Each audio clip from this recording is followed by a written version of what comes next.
করেছি, ওই আটা আর ময়দা মিক্স করে মেখেছি। তো তোমাদের দাদা ভাইয়ের জন্য এই তো দুটো পরোটা করব, একটু বড় সাইজ করে নিয়েছি। আর আমার নমস্কার, গুড মর্নিং। নতুন একটি ভিডিওতে তোমাদের সকলকে জানাই অনেক অনেক স্বাগত, অনেক ভালোবাসা। আর আজ হচ্ছে জন্মাষ্টমী, সকলকে জানাই জন্মাষ্টমীর শুভেচ্ছা আর অভিনন্দন। তো জন্মাষ্টমীর দিনটা সবার ভালো কাটুক, কারণ আজ হচ্ছে আমাদের ভগবানের জন্মদিন, তাই না? তো এখন সকাল সকাল চলে এসেছি রান্নাঘরে। জন্মাষ্টমীতে আজকে আমরা কেউই ভাত খাবো না, মানে বাড়িতে আমাদের ভাতই রান্না হবে না। তো তোমাদের দাদা আজকে আমাদের করবো ঘুগনি, লুচি, সিমুই। আর তোমাদের দাদা ভাই তো লুচি চলবে না, তো ওর জন্য একটু রুটি করছি আর দুটো পরোটা করবো। রুটি খেয়ে যাবে আর পরোটা নিয়ে যাবে। আর ওর জন্য আলু ছাড়া ঘুগনি করব, আর আমাদের জন্য আলু দিয়ে ঘুগনি করবো। তো এই হবে রান্নাবান্না, আর ওটাই সারাদিন খাওয়া হবে। তো সেই কারণে এসে পড়েছি সকাল সকাল রান্নাঘরে। আর সমস্ত রান্নাঘর সকালেই সব ক্লিন করে নিয়েছি। তো নিয়ে চা খেলাম একটু বসে, চাটা খেয়ে এই তো এসে পড়েছি আর কি রান্নাঘরে। আর এখন এই তো রুটি করবো, তার জন্য এই তো চাটুটা গরম করতে নিয়ে নিয়েছি। তো সাথে থাকো, দেখতে থাকো সারাদিন, আশা করি ভালো লাগবে। তো প্রথমেই রুটি কটা সেঁকে নিই, কারণ রুটি কটা সেঁকে নিয়ে তারপরে আর কি ঘুগনি টুগনিগুলো এক এক করে করব। তারপর শেষে আমাদের লুচিটা করব। লুচিটা নিয়ে অত তাড়াহুড়ো নেই তো। আর এদিকে তোমাদের দাদাভাই তো সন্ধ্যাবেলা খায় চানা, তো সেই কারণে চানাটাও ভিজিয়ে দিয়েছি। এদিকে ঘুগনির মটরটাও সিদ্ধ করে নিয়েছি।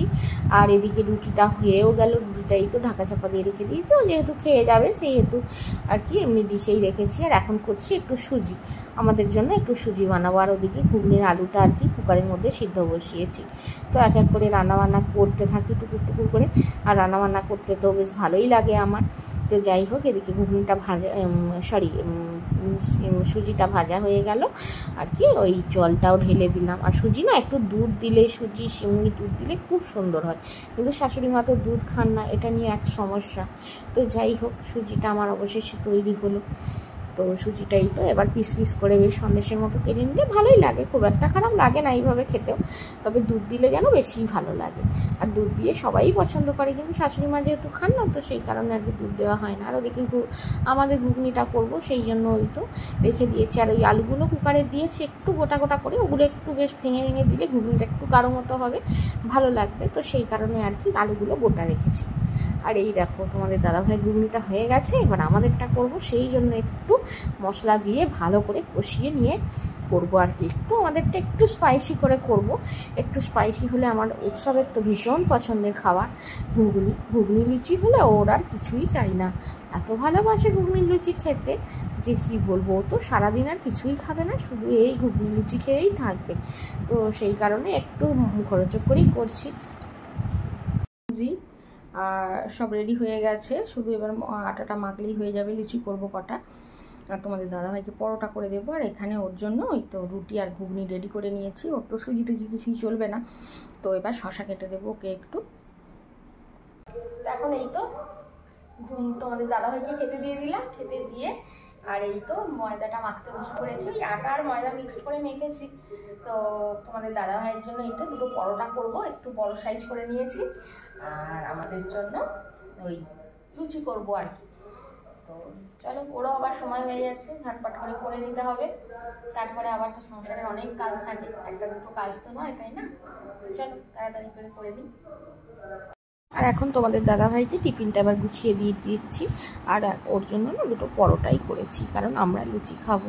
আর নিজের মানুষটাকে না দিয়ে কি খাওয়া যায় বলো? কিন্তু কি করব, ওকে তো ডুবো তেলের জিনিস ওর খাওয়া যাবে না একদম, টোটালি ডক্টর বারণ করেছেন। তো সেই কারণে ডুবো তেলের জিনিস কিছু দেওয়া যাবে না। ওই অল্প করে তেল ছড়িয়ে একটু পরোটা করে দিয়েছি।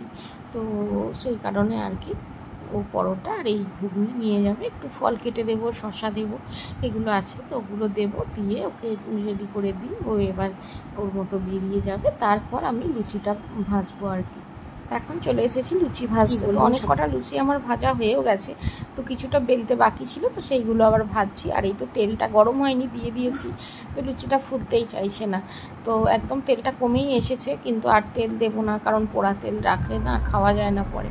তো সেই কারণে পোড়া তেল খুব একটা অ্যাভয়েডই করি। তো যাই হোক, এদিকে সব কটা লুচি ভেজে নিলাম, আর শেষকালে একেবারেই তেল কমে গিয়েছিল, দুটোই পরোটা মতো করে নিয়েছি। যাক, ওগুলো আমি খেয়ে নেব। আমার আবার লুচির থেকে একটু পরোটাটাই বেশি ভালো লাগে। আর এদিকে পাশের বাড়ির ওই কাকিমার গাছ আছে পাতি লেবু, তো ওখানে কাকিমার আর কি লেবু নিয়েছিলাম, তো টাকাটা দিতে যাচ্ছি। তো বারবার না করেছিল দিতে, কিন্তু তার তো গাছের জিনিস হলেও তাই না বলো, কিন্তু মানুষকে টাকা পয়সা দিয়ে নেওয়াটাই ভালো, তাই না? তো পরে যদি আমার দরকার লাগে তখন আমি আবার পাবো টাকা পয়সা দিলে, কিন্তু মানুষ তো বিনা পয়সায় রোজ দিন দেবে না। তো যাই হোক, এখন ওদের বাড়িতে দেখছি ভেতর থেকে এঁটে দেওয়া আছে, হয়তো ঘুমাচ্ছে। তো তারপর ওই জানলা দিয়ে হেঁটে আবার টাকাটা দিয়ে দিলাম। তো দিয়ে আর কি বাড়িতে আসলাম, এসে এই ঝাঁটাগুলো তো তৈরি করাই ছিল, একটু ঠিক করে নিচ্ছি আর কি। তো খুব অসুবিধা হচ্ছে, ঝাঁটা ছোট হয়ে গেছে। তো যাই হোক, এবার চলে আসলাম এই তো ছাদে জামা কাপড় তুলতে। আর আজকে না খুব রৌদ্র, আর তার সঙ্গে হাওয়াও দিচ্ছে, কিন্তু ওয়েদারটাও খুব ভালো লাগছে। আকাশটা এখন এত সুন্দর লাগছে দেখতে। তো সেই কারণে আর কি একটু মানে মনটাও খুশি খুশি লাগবে। দেখবে ওয়েদার ভালো হলে না মন খুশি খুশি লাগে, কাজ করতেও এনার্জি লাগে। আর ওয়েদার যদি খারাপ হয় মানে কাজেরও এনার্জি লাগে না, কোনো কিছুই ভালো লাগে না, তাই না? তো চলো ঝটপট করে জামা কাপড়গুলো তুলি, তারপরে এখনও অনেক কাজ আছে গো। তো কাপড় জামাগুলো তুলে দিলাম, আর যেগুলো যা ভিজেছিল এই তো মেলে দিয়েছি। এদিকে হালকা হালকা মানে অল্প অল্প ভিজেছিল আর কি, লুঙ্গিটা ওই নাইটিটা সব হালকা হালকা ভিজেছিল, কারণ এই আধা ঘন্টা আগে দিয়ে গেছি। কিন্তু এতই রোদের তেজ, পুরো সব মানে শুকিয়েই গেছে, শুধু অল্প একটু এর মতো আছে। তো ঘরের মধ্যে দিয়ে দিলাম, কারণ এখন আর আসবো না। তো নিচে যাব মানে মুড়ি তুলবো, হাঁপিয়ে গেছি, একটার পর একটা কাজকর্ম হচ্ছে। তো মুড়ি তুলবো, ওই চালনাটা আর কি, মুড়ি তোলার যে চালনা, তো ওটা এখানে রেখে যাই। কারণ রান্নাঘরে রাখলে না কীরকম একটা হয়ে যায়, সেই মানে ফাঙ্গাস টাইপের হয়ে যায় আর কি। তো সেই কারণে এইখানে রেখে গেছি। এই যে, আর আমার ডিঙ্কাকে পড়াই, এই তো ডিমের পেটি, আর পেটি ওই হাঁড়িটার মধ্যেই জ্বালাই। তো সেই কারণে আর এই তো চালনাটা নিয়ে নিলাম। এবার চলো নিচে যাই, গিয়ে চটপট করে মুড়িগুলো তুলে নেবো, তারপর স্নান করবো। এখন অলরেডি অনেকটাই বেলা হয়ে গেছে, 12:30 মতো বেজে গেছে। আর একটা না কাজ করে উঠতে পারছি না, কারণ আজকে একটু মানে এত গরম আর এত রোদ্দুর, একটু বসলে বসে পড়ছি। এই একটু আগে ছেলে আর আমি খেতে বসেছিলাম, দিয়ে ছেলে আর আমি বসে বসে আধা ঘন্টার উপর হয়ে গেল বসে বসে গল্পই করছি, এরকমটা হচ্ছিল। মানে একটা না কাজ করে উঠতে পারছি না। তো কী আর করা যাবে, চলো এবার এক এক করে তো করতেই হবে। সংসারের কাজকর্ম ফেলে রেখে যে স্নান টান করে শুয়ে থাকবো বা বসে থাকবো, এটাও হয় না, এটা আমি তো পেরে উঠি না, পারি না আর কি। তো অন্য কারোর কথা আমি বলছি না। আর চলো, আর এখন চালগুলো, এই তো চালগুলো যে দেওয়া আছে রোদ্দুরে দেখতেই পাবে না, পুরো সাদা হয়ে আছে সব রোদ্দুরে। তো চালগুলো এখন দেওয়া থাক, পরে যখন স্নান করব তখন এসে তুলে দেবো, বা এখন তুলে দিলেও হয়। তো চলো দেখি তুলেই দিই, আর এখন আসবোই না, সেই স্নান টান করে অনেক পরেই আসবো। আর এই চালগুলো না রেশনের চাল, তোমাদের দাদাভাই রেশন করে এনেছিল, তবে চালগুলো এত পরিমাণে পোকা, 2 দিন ধরে রোদে দিচ্ছি সমানে এত রোদ্দুরে, আজকে দেখছি পোকাগুলো নেই আর। তো অনেকগুলো চাল তো, 20 কেজি চাল, একা তোলাটা চাপ। আর সব থেকে বড় কথা হচ্ছে পলিথিনটা না একেবারে রোদ্দুরে কুমড়োর মতো হয়ে গেছে, যদি ফেঁসে যায় এই রোদ্দুরে আমার তো মানে হয়রানি শেষ থাকবে না, তাই না? সব কুড়াতে হবে। চলো নিচে চলে যাই।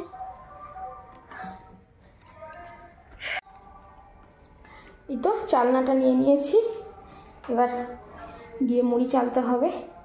আর এই কাঁথাটা না বিগত বোধহয় 2 সপ্তাহ ধরে এই মধ্যে রেখে দিয়েছি আর কি, গামলাটার মধ্যে। আর ওপরে ছেলের কতগুলো রেজেক্ট খাতা আছে। তো যাই হোক, কাঁথাটা ভাবছি কাচবো, কিন্তু এই রোদের জন্য ভয়ে কাচতে পারছি না। আবার যেদিন একটু ঠান্ডা ওয়েদার থাকছে সেদিন আর কি বৃষ্টির জন্য কাচতে পারছি না। তো এই হচ্ছে ব্যাপার। তো এখানে মুড়ির বস্তাটা ওই তো নিয়ে গিয়ে রেখে দিয়েছি, মুড়িগুলো তুলবো। চেয়ারগুলো সব একটু সরিয়ে দিই, মোছামুছি করেছিলাম না, তো মোছামুছি করেছিলাম, সব গুছিয়ে সরিয়ে দিলাম। তো চলো একবার মুড়িগুলো তুলে নিই। তো মুড়িগুলো তোলা হলো, এই তো চালনাটা আবার উপরে রেখে দিই আর কি। তো দিয়ে এবার যাচ্ছি, চালগুলো ড্রামে ভরতে হবে, চালগুলো তুলে রেখে গিয়েছিলাম। তো চালগুলো ভাবছি ড্রামে তুলে নিয়ে তারপর স্নান করব। একটা সংসারে কি কম কাজ থাকে, তাই না? প্রচুর কাজ থাকে। আর আমার শাশুড়ি মায়ের ভাষায় হচ্ছে আমাদের সংসারে কি কাজ, এই হচ্ছে ওনার বক্তব্য। তো যাই, ওনার সঙ্গে মানে বুদ্ধিতে আর কথায় আমি পেরে উঠবো না। তো চলো, আমি আমার মনে একা মনে কাজ করি, সারাদিন ভালো থাকি, আর একটু একটু ভিডিও এই যে করি, তো এতে আমার মনে শান্তি থাকি, ভালো থাকি। তো চলো চালগুলো তুলি। তো ভেবেছিলাম চালগুলো এখন তুলবো না, থাক পরে তুলবো, বিকেলের দিকে বা সন্ধ্যার দিকে এসে যখনও তুলবো। তো এখন ভাবলাম যে না, আজকে তো ভাত খাওয়ার কোনো তাড়াহুড়ো নেই, কিছু নেই। তো সেই কারণে ভাবলাম না, চালগুলো গুছিয়েই নিই, একেবারে গুছিয়ে নিয়েই তারপরে স্নান দান করবো আর কি। আর কাজ না পেন্ডিং হয়ে পড়ে থাকলে আমার না ভালো লাগে না। সব কাজ গুছিয়ে নেবো, তারপরে স্নান দান করবো, এটাই আমার ভালো লাগে। তাতে আমার 3টেই বাজুক আর 4টেই বাজুক, আমার কিছু মনে হয় না। কিন্তু এই কাজ যদি পড়ে থাকে, আমার যেন মাথার মধ্যে ওই ঘুরতে থাকে, কখন ওটা করব, কখন ওই কাজটা করব। মানে এক কথায় বলতে পারো কাজ পাগল মানুষ যাকে বলে, তো সেইটা আমার মধ্যে খুব আছে। তো যাই হোক, এটা ভালো কি খারাপ আমি জানি না। তো ভালো হলে ভালো, খারাপ হলে খারাপ, এই হচ্ছে ব্যাপার। তো চলো আমি আমার কাজ করে নিই। তো চাল তুলতে তুলতে আজকের পর্ব এখানেই শেষ করছি, কারণ এবার গিয়ে অলরেডি 1:45 বাজে। এবার তাড়াহুড়ো করে যাব, গিয়ে স্নান করব, ছেলেও পরে চলে আসবে, ওকেও খেতে দেবো, আমিও খাবো। তো খাওয়া দাওয়ার পর একটু রেস্ট করবো। আর আজকে তো ভাত নয়, আজকে তো ওই মানে লুচি তরকারি যে সমস্ত কিছু করেছে ওগুলোই খাবো। তো চলো, আজকের পর্ব আর বেশি বড় করছি না, এখানেই শেষ করছি। তোমরা সবাই খুব ভালো থেকো, সুস্থ থেকো, অলওয়েজ হ্যাপি থেকো, আমাকে মনে রেখো, আমার ভিডিওর সাথে থেকো। আজকের মতো আসছি, নমস্কার।